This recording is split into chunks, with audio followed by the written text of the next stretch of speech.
Bom, então, continuando, é, essas orientações, né, de como nós devemos viver enquanto, né, Cristo não retorna, não volta, a segunda vinda de Cristo, elas começam no versículo 11 do capítulo 5.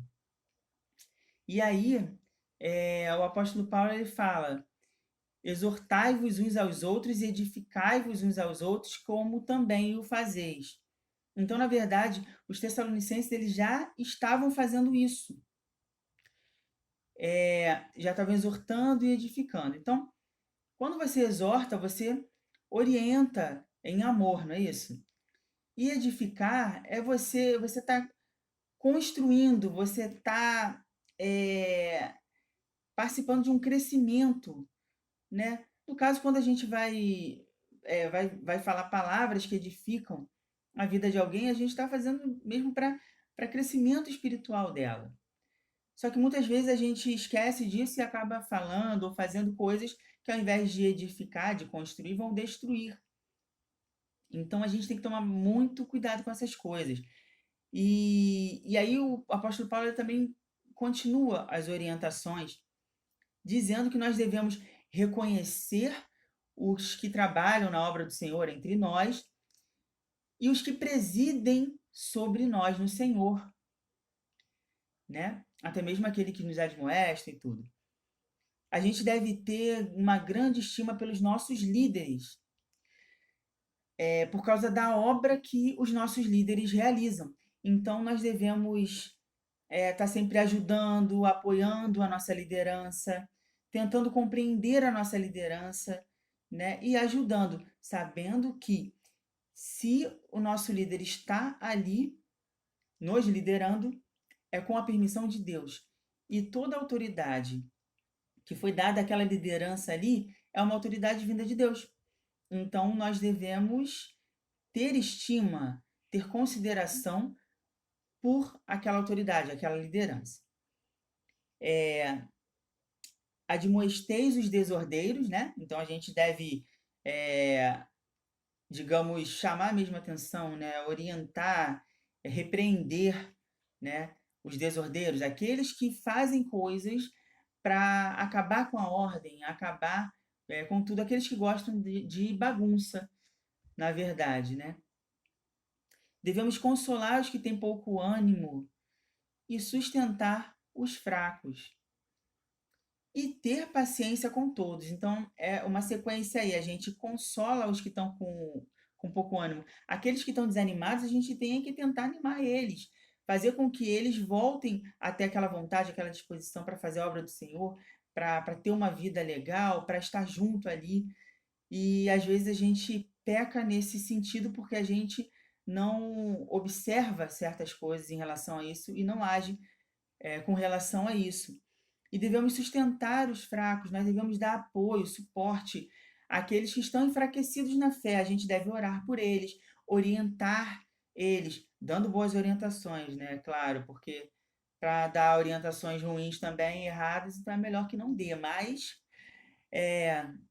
devemos fazer tudo isso com paciência, né? Com paciência. Por que com paciência? Porque nós devemos prestar atenção numa coisa, da mesma forma que aquela pessoa está passando por algum problema agora, por alguma coisa agora, nós também podemos passar no futuro. Eu lembro que eu passei por uma série de problemas, né, com depressão e tudo, alguns irmãos já acompanharam isso, e algumas pessoas falavam para mim: ah, que isso é bobeira, ah, não tem paciência com você não. E depois de algum tempo, algumas dessas pessoas acabaram com o mesmo problema que eu. E com certeza, né, é, depois disso tudo, elas provavelmente não agiriam da mesma forma, porque na hora em que elas precisaram, que elas passaram pela mesma coisa que eu, elas precisaram da mesma paciência que eu precisei naquele momento. Então a gente deve sempre pensar que nós devemos ajudar os outros com paciência, sustentar aqueles que estão fracos, sabendo que um dia nós podemos estar fracos também. Espero que não, mas é uma possibilidade. Então vamos continuar a leitura. Não devemos ser vingativos, pagando mal com mal, e devemos nos alegrar sempre, né? Não devemos pagar mal com mal, porque a vingança vem do Senhor, é Ele que vai julgar, não cabe a nós julgar, não cabe a nós observar certas coisas, porque isso é de Deus. O juízo, a justiça, tudo vem de Deus, não vem da gente. E devemos nos alegrar sempre, estar sempre alegres, porque nós temos o maior motivo que alguém pode ter para ser alegre, para ser feliz. Nós temos a salvação em Cristo Jesus, e isso já é motivo suficiente para sermos completamente alegres e felizes, independente das situações que existem ao redor. A situação dos Tessalonicenses naquela época era perseguição, era morte, era tudo aquilo que estavam provando a fé deles, mas nós também hoje em dia temos algumas situações também adversas que podem nos enfraquecer, mas nós devemos estar sempre alegres. Orar sem cessar. Orar sem cessar não é ficar de joelho o dia inteiro, mas é estar ligado o tempo todo com Cristo, com Deus, né, em oração, e tudo que nós fazemos deve ser consagrado para Deus, deve ser para louvor da glória dele. Então, nisso aí nós estamos também orando, estamos ligados ali, conversando com Deus o tempo todo em espírito. Em tudo dai graças, porque essa é a vontade de Deus em Cristo Jesus para convosco. Às vezes a gente esquece de agradecer, e às vezes a gente nem percebe certas coisas que são motivos de gratidão, mas às vezes passam despercebidos. Às vezes a gente não agradece nem coisas grandiosas, que dirá os pequenos detalhes, mas nós devemos fazer isso, agradecer tudo o tempo todo. Não extingais o espírito, quer dizer, não apague o espírito. Como que a gente acaba apagando o espírito? Quando a gente deixa a carne sobressair. Quando a nossa carne fala mais alto que o nosso espírito, nós, de certa forma, eu não vou nem dizer que nós impedimos o agir do Espírito Santo de Deus nas nossas vidas, mas nós, de certa forma, atrapalhamos, não ajudamos o Espírito Santo, porque a gente não dá, às vezes, a liberdade para ele agir nas nossas vidas. Então, nós devemos deixar Deus agir em nossas vidas, nos usar, nos guiar, nos orientar através do Santo Espírito dele, né? Então, para isso, a gente deve alimentar bem o nosso espírito e alimentar nada da carne. O ideal seria esse, não alimentar a carne, alimentar completamente o espírito. Não desprezeis as escrituras, examinai tudo, retende o bem. Quer dizer, não desprezeis as profecias. Em alguns lugares está a escritura, em alguns lugares está como escritura, em alguns lugares está como profecias. Na minha versão aqui está como profecias. Mas o que é profecia? Profecia é a palavra de Deus para nós. Então, a maior, digamos, fonte profética que nós temos é a palavra do Senhor, é a Bíblia. Então, nós não devemos desprezar aquilo que Deus fala conosco. Deus fala conosco através da palavra, através de outras pessoas também. Pode usar outras pessoas para falar conosco, né? Mas aí a gente tem que examinar tudo e reter o bem. Principalmente nos dias de hoje, né, quando muitas pessoas utilizam até mesmo a palavra de Deus de forma errada, né, para interesses próprios. Então a gente tem que reter apenas o que é bom, reter apenas o que é correto. Devemos examinar tudo, mas também não devemos desprezar tudo aquilo que vem de Deus, toda a palavra que vem de Deus. Abstende-vos de toda aparência do mal. É aquela famosa frase que a gente fala, vamos fugir da aparência do mal. Então tem certas coisas que a gente sabe que é errado, a gente sabe que vai dar errado, a gente sabe que vai nos prejudicar, a gente sabe que vai nos afastar de Deus. Então a gente deve fugir dessas coisas. E o mesmo Deus de paz vos santifique em tudo. Santificar, ter uma vida separada para Deus, né? E todo o vosso espírito, alma e corpo sejam plenamente conservados e irrepreensíveis para a vinda do nosso Senhor Jesus Cristo. O que seria esse irrepreensíveis? Quando a gente fala de irrepreensível, é a gente não dar chance de repreender a gente, não terem motivo para repreender a gente. Então, para que isso aconteça, para a gente não ser repreendido, nosso espírito, alma e corpo devem estar plenamente voltados para Deus, separados para Deus, né? o nosso corpo, né, através das nossas atitudes, em como nós vamos utilizar o nosso corpo, a nossa alma, né, que é a nossa mente, nosso intelecto, nosso, né, a nossa alma propriamente dita, isso também pertence a Deus, tem que ser direcionado para Deus. O nosso espírito é de Deus e para ele vai voltar depois quando a gente sair dessa terra. E aí ele continua, fiel que vos chama e tal, orai por nós, e aí ele se despede, né? Ele faz essa despedida. Mas o interessante é que mesmo depois dessa, dessas orientações todas, ele continua assim, o apóstolo Paulo continua meio preocupado, né? Ele queria dar mais explicações para os Tessalonicenses, né? Mesmo porque eles estavam firmes ali, mas eles ainda eram novos convertidos. Então, nós vimos até no capítulo 3, né? No capítulo 3, versículo 10, que Paulo ele queria ver os Tessalonicenses novamente para suprir o que faltava à fé deles.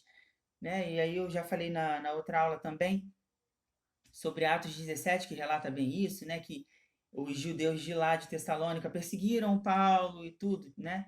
E aí ele foi com os companheiros dele lá para Bereia e os judeus lá de Tessalônica foram até Bereia para incomodar ele, perseguir, né? Incitar os outros contra ele. Então ele teve que ir para a direção de Atenas, né? Então ele ficou sabendo de como os tessalonicenses ficaram ali através de Timóteo, que voltou a se encontrar com o apóstolo Paulo para dar as notícias. E o apóstolo Paulo, né, ele sempre preocupado, né, com as igrejas que ele construía, que ele ajudava a implantar, ele escreveu com menos de um ano de diferença a segunda epístola, a segunda carta aos Tessalonicenses.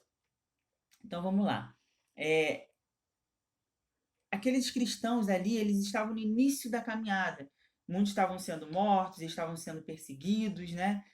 Mas eles também estavam inseridos ali numa grande cidade, né? Uma cidade de uma grande importância, com um fluxo enorme, um fluxo intenso de pessoas de diversas culturas, hábitos, pensamentos, religiões. Então seria muito mais fácil largar aquelas perseguições todas que eles estavam passando, né? E aquela aflição pela defesa do evangelho, né?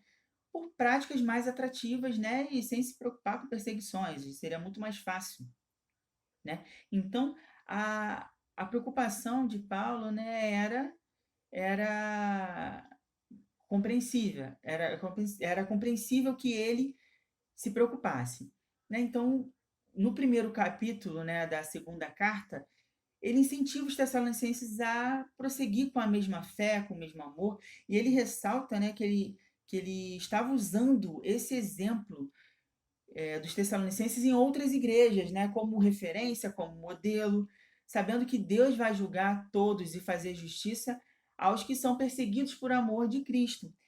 Então, muitos tessalonicenses ali, eles já estavam acreditando que a vinda de Cristo era imediata e que ia vir rápido. Então, eles estavam suportando as aflições e achando assim, daqui a pouco Cristo vai vir. Então, o apóstolo Paulo ele tinha que explicar também, porque muitas coisas não deu tempo dele explicar, porque ele teve que sair de lá. Então, ele utilizou essa segunda carta para explicar melhor, até mesmo sobre a vinda de Cristo. Então, falar sobre esse assunto era de extrema importância, porque se eles estavam achando que Cristo já ia voltar logo, eles podiam até desistir de certa forma, porque a tendência do ser humano é assim, quando alguma coisa está demorando muito, até na Bíblia a gente vê isso, né? Quando alguma coisa está demorando muito, a tendência é que as pessoas que estão esperando ou desanimem e desistam, ou falem assim: ah, tudo bem, depois eu vou ver isso porque dá tempo, não vai ser agora mesmo. Mas só que nós não devemos pensar assim, porque nós não sabemos quando a vinda de Cristo vai ser, a segunda vinda de Cristo vai ser. E mesmo que a gente não acompanhe isso, a vinda de Cristo para nós pode vir antes. Porque todos os dias essa espera acaba para alguém. A gente não sabe se a gente vai estar aqui quando Cristo voltar novamente, né? Quando Cristo voltar, né? nessa segunda vinda. Então, quando Cristo voltar, a gente não sabe se a gente vai estar aqui ou não. Para a gente pode acabar isso aqui antes. Como a gente não sabe nem o dia que nós vamos partir daqui e nem o dia que Cristo vai voltar, então a hora de agir, de seguir, de ficar firme com Cristo é agora, é hoje, é nesse momento. E é uma coisa que a gente não deve parar. É um ato contínuo que só vai terminar quando para a gente acabar o tempo aqui na Terra. Então, irmãos, que nós possamos refletir sobre isso, pensar sobre isso. E na semana que vem nós vamos finalizar, né, o 2 Tessalonicenses, o capítulo 2 e o capítulo 3. Então, um bom estudo para todos, né, um ótimo dia. Fiquem com Deus.